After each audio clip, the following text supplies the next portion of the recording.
எவ்வளோன்னு தெரிலன்னு ஒரு 5000 வைக்கிறான்னு நினைக்கிறேன்.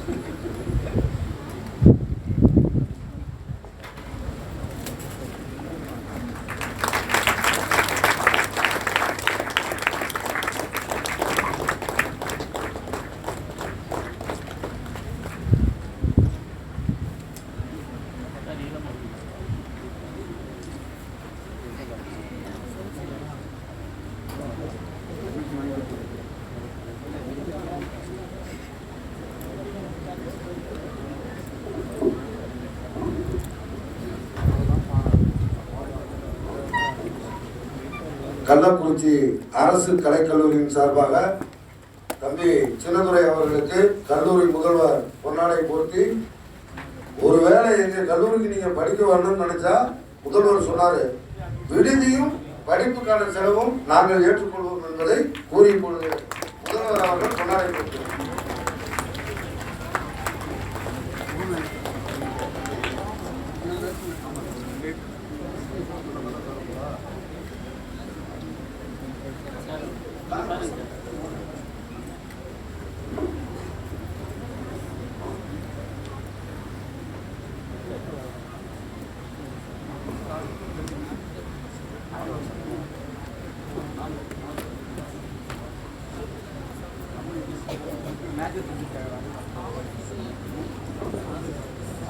அரசு கல்லூரி விருத்தாசலத்தின் சார்பாக பேராசிரியர் பழனிவேல் அவர்கள் பொன்னாடை போர்த்தி சிறப்பு செய்வார்.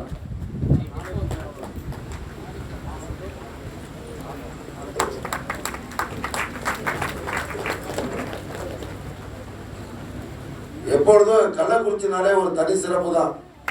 ஏன்னா வந்திருக்கக்கூடிய மாணவரை சிறப்பு செய்வது கள்ளக்குறிச்சியில் மட்டும்தான் நடக்கும். அந்த வகையில் கள்ளக்குறிச்சி மாணவர்கள் இப்பொழுது சின்னத்துரைக்கு பொன்னாடை போர்த்தி சிறப்பு செய்வார்கள்.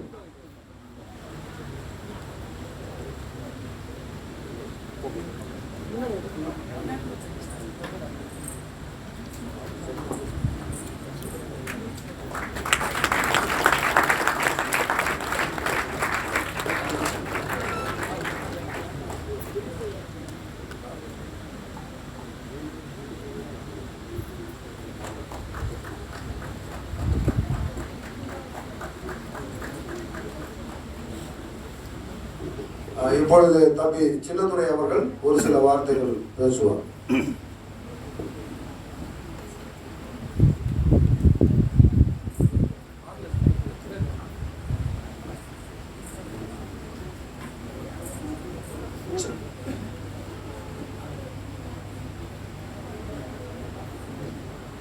அனைவருக்கும் வணக்கம்.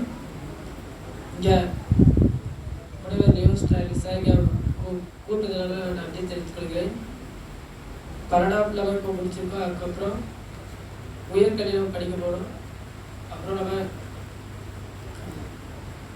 இன்ஜினியரிங்காகவோ கலெக்டராகவோ ஐபிஎஸ் அதிகாரியாகவோ அடுத்த 3 வருஷத்துலேயே நம்ம இதே மாதிரி கள்ளக்குறிச்சி மாவட்டத்தில் வந்து சாதிக்கிறோம்.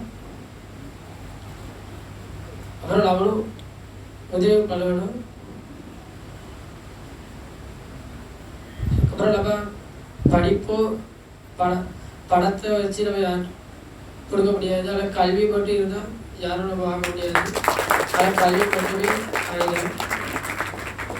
இந்த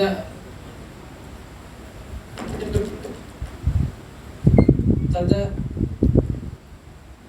பல்லாட்டு பேராட்சியர் கூட்டமைப்புக்கு முதற்கல் நன்றியை தெரிவித்துக் கொள்கிறேன். மீண்டும் முனைவர் சார் கடமார்ந்த நன்றியை தெரிவித்துக் கொள்கிறேன். நான் பிகாம் முடிச்சுட்டு அப்புறம் சிஏ பண்ணலான்னு இருக்கேன்.